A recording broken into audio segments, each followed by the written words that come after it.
This formation crushes dreams, takes souls. It should be in the next episode of Supernatural. You've seen this formation before if you've watched the channel. However, in game, it looks like this. Beautiful people, what's happening? Welcome back to the playbook. I'm Mike Labelle. We're looking at the 4-2-2. We're gonna break it down and give you everything you need to know. Are you dialed in? Focused? If you're new, subscribe. It's free to subscribe. And you're gonna need the tactics, the instructions, all those details and particulars when you're done with this video. My brother from another mother, OG, triple OG, Ovi, has uploaded that video and it is linked down below. Goes over the intricacies that you need to add into the equation. In the 4-2-2 defensively, the options can be endless, mainly around the middle pairing. You name it, it can work. Koundé, Araujo, Varane, Virgil, Van Dijk. You want some overpowered Konate in your life. Brema, who has been putting in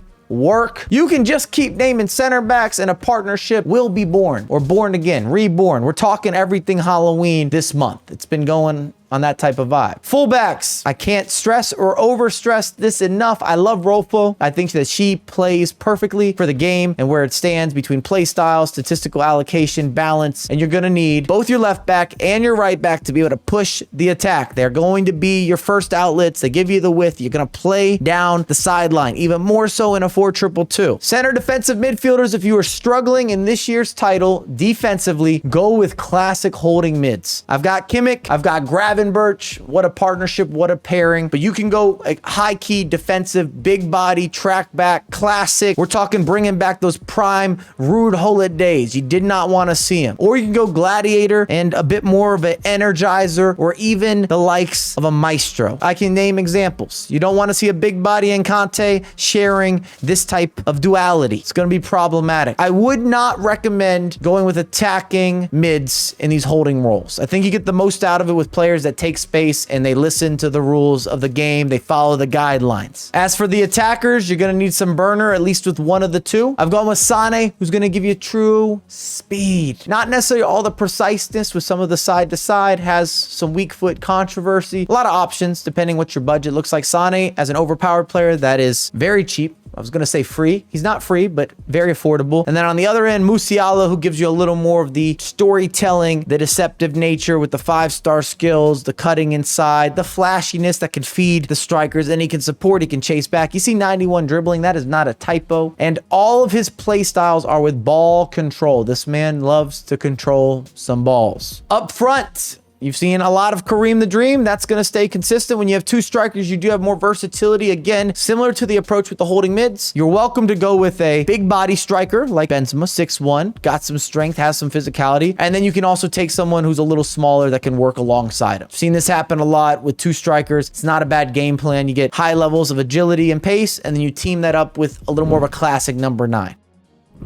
Let's get started with the pros, the good, with the 4-2-2, and it is a defensive masterclass. I cannot stress or repeat enough. I'm shouting it off the rafters. I'm going to echo the sentiment. The 4-2-2 is a lockdown defensive formation. You have tons of support. Those holding mids are difficult to break through. And perhaps the best part is it's intuitive. You don't have to micromanage as many players in this formation to cover up space. That's my opinion. I said it. It's often an annoying formation to go up against, which leads me to the next pro. Not that I like talking about it or repeating it, but this is a formation of fatigue. And what I mean is it will outlast you. The amount of games where I'm going up against a 4-2-2 and I am battling and I just can't get through. I'm not getting clear-cut opportunities. Everything's getting blocked. I'm forcing long shots. I'm whipping in crosses. I am not able to easily conquer the midfield when I'm going up against the 4-2-2. It supports you so well. The defensive spacing is at the utmost degree of problematic breakthrough or lack thereof in this formation. It just covers up everything. I sort of combined the next pro in that. I was going to talk about spacing, but that also deals with the offense. Players have space to work with in the 4-2-2. It's not always like this. You don't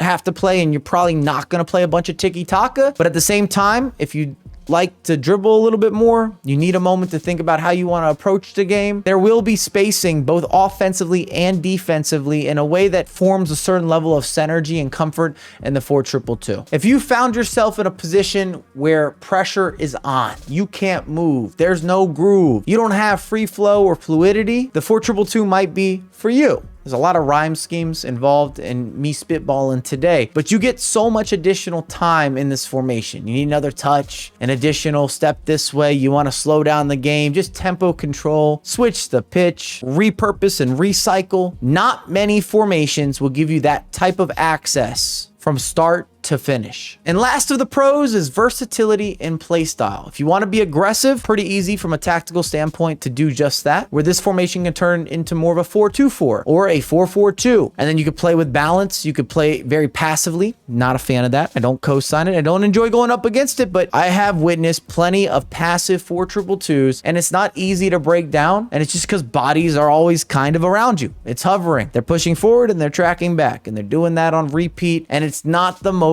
difficult of setups. I'm almost in a love-hate relationship with this formation. If you can't tell by how I'm speaking about the 4-2-2, I respect it. I understand it. I might have even mastered it, but I'm also frustrated going up against this formation in particular with the type of player that sits deep and looks to hit me with those damn counterattacks. Long ball central. As for the cons, offensively, it's rigid, it's controlled, it can be predictable, almost engineered. If that's how you play the game, this could be perfect for you. But I like to have the tiki-taka, the pass and move, the extra spacing and then a skill move, the mix-up and the mash-up of offensive skill sets. And at times, especially when it comes down to the build-up play, I can predict exactly where my space is going to open up time and time again. I don't have max creativity or expressiveness in this formation for me. But at the same time, it might make it easier for you, especially if you have that methodical, engineered mindset to how you play the game. And to build off of that, the last of the cons would be offensive support. You get it up to a striker, depending on your tactics, depending on your instructions,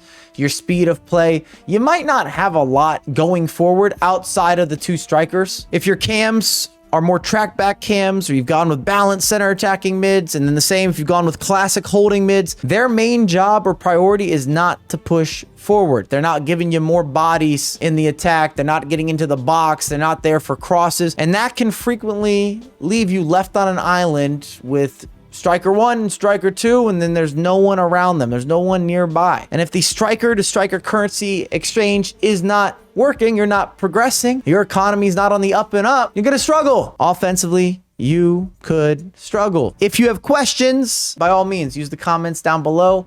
I know that this formation is respected, it's feared, it's forgived, it's a favorite, it's one of the best in the game. I can insert a bunch of superlatives and I can also tear it apart. I told you about how I'm seeing the 4-2-2 and it depends on the opposition, but there's no denying its capability, its potential, its fulfillment. It can offer you such a competitive package. And if you need those tactics and the instructions, it's on Ovi's channel. Everything is linked down below. There should be a couple videos on screen that are recommended by yours truly. If you'd like to continue building on the playbook, make sure to check one of those. It is free to subscribe, and I have a lot more content coming out ASAP.